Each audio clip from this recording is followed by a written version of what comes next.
Preface.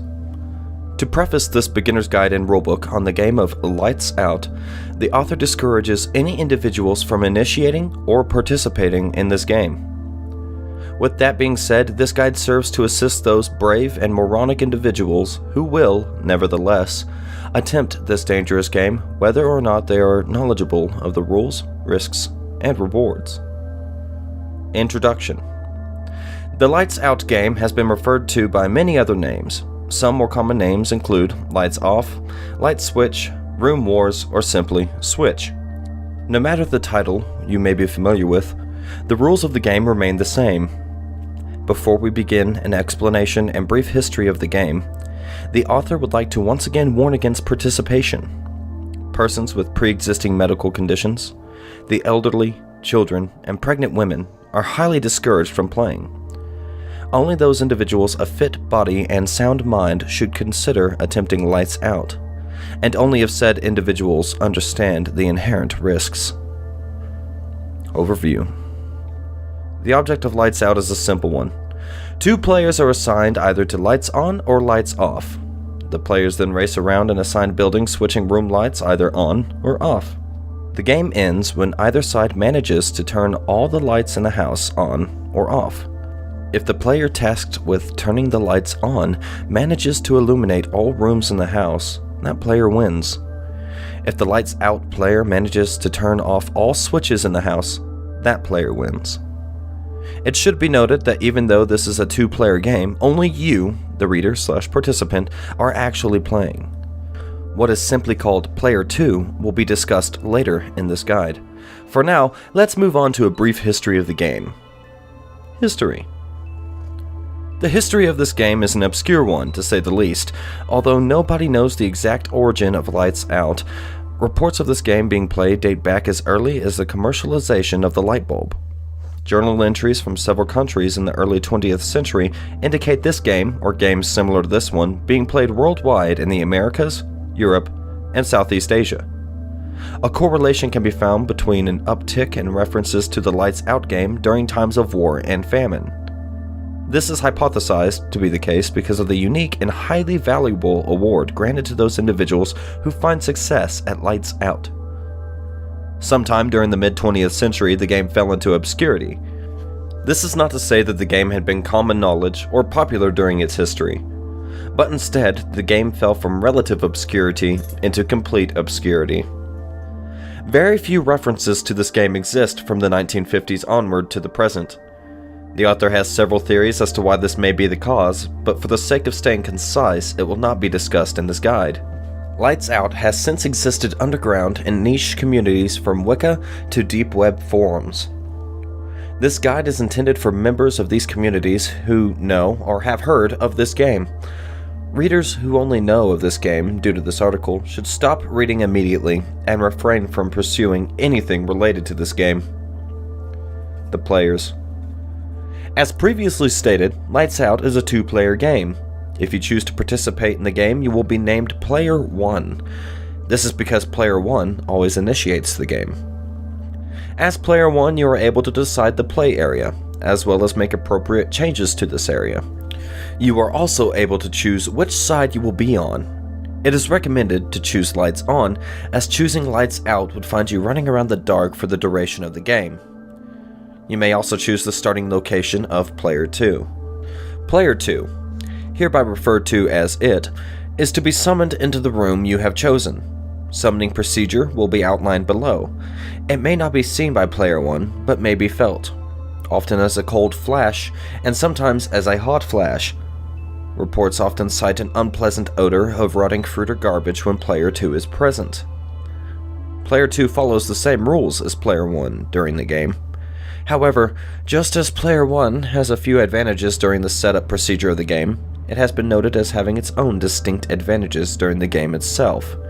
This too will be discussed later. The importance of this player introduction is to understand the differences between you and the entity known as Player 2, or It.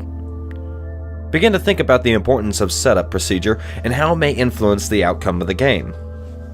Rules. The rules of Lights Out are fairly straightforward. As of the writing of this guide, there exist 7 rules. This section of the guide shall be formatted as a set list. 1. The game may only be played between the hours of 12 a.m. to 4 a.m. 2. The play area must consist of a closed-off building containing multiple rooms and/or hallways, all with light sources and electricity. 3. For a building to qualify as a play area, it must have at least 8 separate rooms and/or hallways. 4. The participant must be alone during the setup of the game, as well as the duration of the game. Failure to follow this rule results in an automatic loss. 5. The game must start with an even number of rooms, lit and unlit.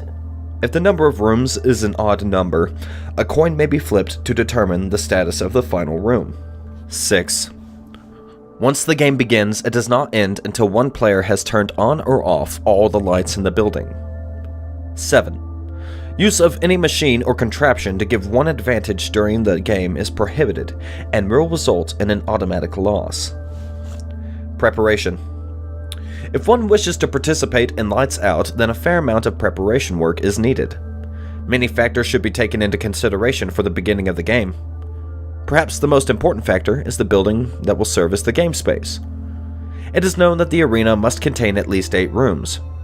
What may not be known to some individuals is that there is no limit to the number of rooms a play area may contain. This means that a mansion is within the boundaries of the game so long as all other conditions are met.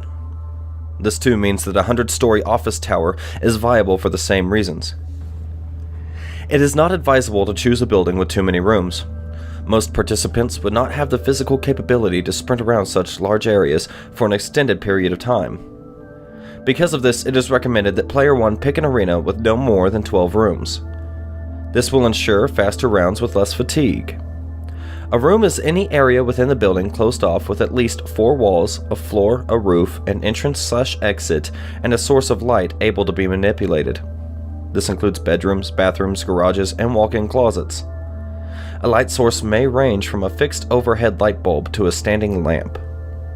An open kitchen does not constitute a room. If a closet does not have a light source, it does not constitute as a room. If there is a separate building on the property, unattached to the play area, it also does not constitute as a room. Many small to medium-sized homes fit within this player-made restriction. It is advisable that the player picks a place that is familiar to them, be it their own house, or friends or family members' house. When the arena is decided, it is time to prepare the space. Remove all items within the building that may hinder you from easy access to a light switch. This may mean moving furniture against walls or completely removing it from the premises. Door wedges may be used to hold open doors for easier access to rooms. Ensure all light switches within the building are working as intended. Make a mental map of these switches so that even in the event of total darkness, you can still navigate all rooms. Consider timing yourself as you run from room to room, switching lights on and off. If circumstances permit, you may wish to play a practice round against a friend or family member. I cannot offer you advice on how to convince others to play against you, but it is an invaluable tool that should be considered. Setup. Assuming you, the player, have appropriately prepared your arena, it is now time to detail the setup procedure. It is recommended the reader familiarize and internalize this section of the guide, even if this means reading this section again. This is because the setup of the game is more than half the battle, and a properly set up area will increase the chances of survival. Though this game requires above average fitness, it also requires a strategic mind. The process of setup is a complicated procedure. The game will not commence until all requirements of the setup procedure are satisfied. The first order of setup is to choose the time you wish to play. As previously stated in Rule 1, the game may only be played between the hours of 12 to 4 a.m. Many cite the hypothesis of the witching hour to explain this window of time. Regardless, it is recommended that you start the game as soon as possible. Previous players of Lights Out report a direct relationship between the time of night and the difficulty of the game. Starting at the stroke of midnight, or as close to it as possible, will ensure a better chance at success. If one desires a challenge, they may start between the hours of 1 a.m. to 2 a.m. 2:05 a.m. is the latest recorded time an individual has started the game and successfully completed it. There exists a myriad of individuals who have strived to beat this record. However, there exist no reports of successful completion after 2:05 a.m. It should be noted that even after the game starts, difficulty will increase as time increases. This means that the game must be completed as soon as possible after commencement. Another factor to take into consideration is the weather. Though the entirety of the game will take place away from the elements, the weather may still have an effect on the game. Avoid playing during a severe thunder or snowstorm. Loss of power during a game will result in a win for the lights out player, commonly it. To this end, also avoid playing in an area with frequent power outages. Once the starting time has been chosen, you must make sure that only you are in the house during that time. All doors and windows to the outside must be shut and locked securely. Once this has been ensured, it is now time to choose a personal item. The item must have value to you. Do not worry. This item will not be sacrificed. Place this item in the room you wish to spawn in. Once this has been done, you may switch the lights on or off. If its starting room is left lit, it will be assigned to lights on. The opposite is true if the light is turned out. Again, it is recommended to assign it to lights out. It is now time to set up the configuration of lit and unlit rooms. They may be spaced and shaped into any pattern so long as the fifth rule of the game is allowed. When this has been done, write down on a piece of paper one desire that you have. This may be anything from material wealth to love, fame, or knowledge. It is important that this desire not be unattainable or impossible. Raising the dead, time travel, unassisted flight, or future vision are examples of impossible desires. Remember, it must be possible and it must be desired. When you have finished writing this down, place the written statement in the room you wish to start in. Your starting room may be in any room that is oppositely lit from its starting room. The incantation and ritual is now ready to be performed. Return to its starting room to perform the summoning ritual. The incantation and ritual will not be detailed in this guide. This is to discourage any mildly curious persons from participating in this game. If one really wishes to play lights out, they may search for the ritual and incantation. It has been covered and documented a multiple of times and exists both on and off the internet. The only requirement to finding the incantation and ritual is patience and a strong desire to participate. When you have completed the incantation and ritual, you now have 60 seconds to find your way back to your starting room. If you are found in a room that is not your starting room, the room with your written statement, the game will not begin and the ritual must be performed again.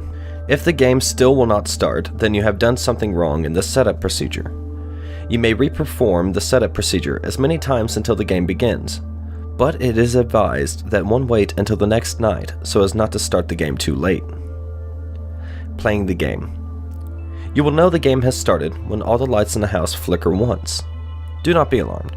This only happens to signal the start and end of the game. If the flickering persists during the game, that is due to a mechanical failure and not the game. When the game starts, it is time to run. You must run as fast as possible around the arena, flicking lights on. Do not stop running until the game has finished. If a room has multiple light sources, you only have to turn one on for the room to be counted as lit. Though you must be quick, do not be too quick that you injure yourself. Spraining an ankle, acquiring a concussion, or falling down the stairs will not help your chances of success. It will not wait for you to recover, and the game does not stop until it's over. You will notice the lights from the consecutive rooms turning off. This is it. You will not be able to see it, but you may be able to sense it. A feeling of unease or dread is oftentimes felt by those who stand or pass through a room containing it. If you should feel this during the game, there is no need to panic. It will not harm you during the game. Previous players have noted that at the beginning of the game, it may take anywhere from 2 to 5 seconds to turn a room light off. As the game progresses, the time it takes for it to turn lights off decreases. This may be because of the relationship between the time of night and the difficulty of the game, or it may be it familiarizing itself with the layout of the building. If one starts the game much later than midnight, then it will be significantly faster. Past 1:45 a.m., it has been noted as taking less than a second to turn a room light off. It is ideal to complete the game within the first 5 minutes. Because of this, the increase in difficulty as the game draws out. Though you may start to feel fatigue within the first 5 to 30 minutes, depending on level of fitness, it has never been reported to show signs of exhaustion. As previously stated, it will only continue to become faster as the game progresses. Any game that lasts longer than 15 minutes is often a lost cause. Do not let this discourage you, however. The longest reported game by a successful player lasted 38 minutes. You will know the game has ended when the lights flicker once. The entirety of the house will either be lit or unlit. You will know if you have won based on what happens next. Winning conditions. Congratulations, you have won. Return to your starting room to find that your written statement has disappeared. You may be tempted to sit back and wait for your wish to come true. However, this is not the case. Whatever you desire, it will not be handed to you. Instead, you will find opportunities in pursuit of your goal that you will not have found before. New doors will open to you, and your dreams will be more easily attained than it was previously. This conclusion stems from interviews with several successful actors, CEOs, musicians, and artists, all alleged winners of Lights Out. Personal accounts from a few historical figures in history also serve to show the conditions of winning. Again, congratulations, you may rest easy knowing what the future holds for you. Losing conditions. Not much is known about the terms of losing Lights Out. This is because those who lose are not available to be interviewed or documented. How is it known that someone has lost Lights Out? This information can be gleaned through any audio, video, and writings of the person prior to participating in the game. If the person has expressed a desire or committed to playing the game and has not been heard from since, it is believed that this person has failed Lights Out. The vast majority of those who have lost are missing persons. Few bodies have ever been recovered, those that have been ruled as apparent accidents or suicides. By reading officer reports, one may glean what has happened to those who lose. One case found a woman at the foot of her stairs, her neck and spine having been broken in several places. It is unclear whether this was due to an accident during the game or a condition of losing.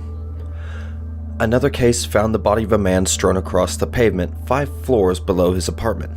Again, it is unknown whether the man was flung from his apartment after losing, or faced with the impossibility of winning, threw himself out of the window to avoid the consequences of losing.